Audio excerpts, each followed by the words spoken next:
Salut tout le monde et bienvenue à cette vidéo. Donc aujourd'hui, par rapport aux trucs et astuces au niveau Blender, nous allons voir l'insertion de face. Donc là, je vais faire un Shift A, je vais mettre ici un plane. On va faire en sorte de faire un GY, on va le déplacer un petit peu. Alors, vous allez voir, c'est très simple, hein. Quand on vient ici, on va se mettre en mode édition, on va pouvoir appuyer sur I pour insérer une face. Vous allez donc avoir quelque chose comme ça.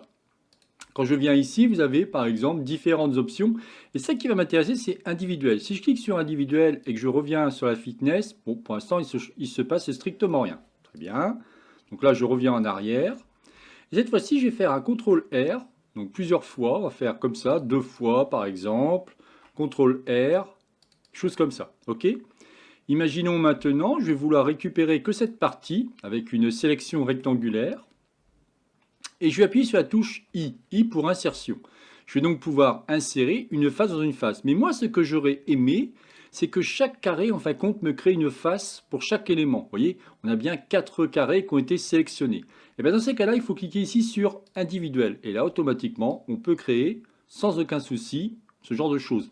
Si je veux faire encore une insertion, j'appuie sur I et je peux faire ça. Alors, autre solution aussi, au lieu de cliquer sur individuel, regardez, je vais recommencer pour revenir en arrière. Parfait. Je vais sélectionner celui-ci. Si vous appuyez sur I, vous avez donc une sélection comme ça. Mais si vous faites encore une fois I, vous aurez une sélection individuelle. Vous voyez, c'est un raccourci pour avoir directement les deux éléments. Donc vous appuyez deux fois sur I. Qu'est-ce qu'on peut faire avec ça? En fin de compte, énormément de choses. Là, je vais vous montrer un exemple. Voilà, donc là, vous avez un exemple de porte qui a été créée. En fin de compte, j'ai voulu faire une porte avec son entourage et ici, une porte vitrée. Alors, vous pouvez voir ici qu'on a quelque chose comme ça.